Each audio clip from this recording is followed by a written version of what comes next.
so I'm inside the body fat test lab, mobile lab with Brian, the technician, or what's your title? I don't know. FMIC. Wow, that sounds heavy. Fat man in charge. Fat man in charge, alright. So there's the underwater tank. We just did it, so I'm about to get my results. What's the good news or the bad news? I'm hoping good news. The good news, Max, is you passed. I passed, alright. You have fat. I do have, alright. I need that to live. But not very much. Oh, okay. So here's your body fat percentage. Oh my goodness, that's nice. There's the weight of your body fat. There's your lean mass. And then we keep your history so you can track your progress and see how you're doing from time to time. So typically, this is a much longer list because people typically have much more lofty goals than perhaps you would as far as body fat percentage goes. So we talk about a specific goal if they had one. Probably not a big deal for you.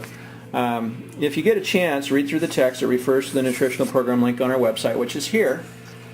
Basically, it's a free program, step-by-step, all kinds of stuff on there that can help you reach whatever fitness goals you may have. Bodyfattest.com. That's the one. Here's your resting metabolic rate. This is calories you burn doing nothing, but you don't do nothing. So that number typically only represents about 70% of your total expenditure, depending upon your activity level.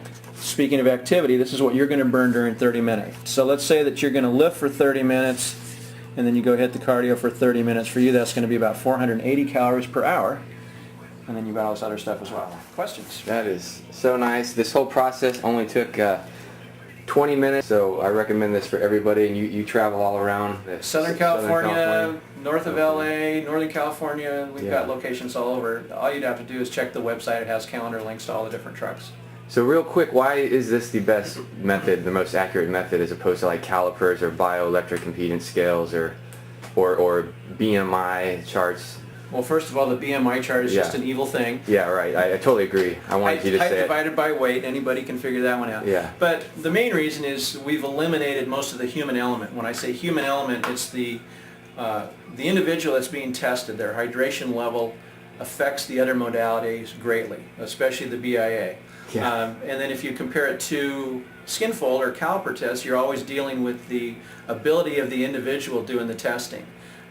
Some people are very experienced, and even experienced people aren't necessarily good at it because they don't have any follow-up to know if they're doing it right. And that doesn't track your internal visceral belly fat, the dangerous kind. And it's interesting you should mention that because I had a gentleman 10 minutes before you were in here, 55 years old, and he had just been pinched at 17. And typically, guys are almost always heavier in the tank than they are with a skin fold test because of that visceral fat. Depending upon your genetics, you're going to start gaining visceral fat at 25 to 30 years old.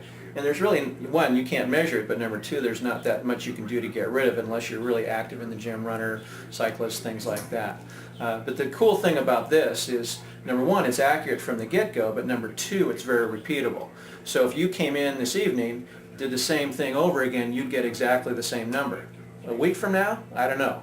But it's very repeatable, and that way you get very good comparison from test 1 to test 2. So you can really measure. In fact, if you look at how it's measured out here, if we look at the history, you can see how we can track the lean mass. And to me, that's the more important number to find out what's happening to your muscle component. And that way you can kind of specialize your workout in your diet. Well, geez, I'm losing a little muscle. Maybe I need to lift a little bit heavier, but maybe I'm not getting enough protein. Or maybe I need to add a meal. I've got some gaps in my diet during the day that are causing me to lose lean mass too. So, once we get that follow-up test, it's real easy to tweak the program a little bit to get better results. Well, awesome, and I just like the way it's a complete body composition analysis, not just fat. So exactly. I'll leave you a copy of my little book here if you want it as a gift. And as you can see, I am a fat fighter.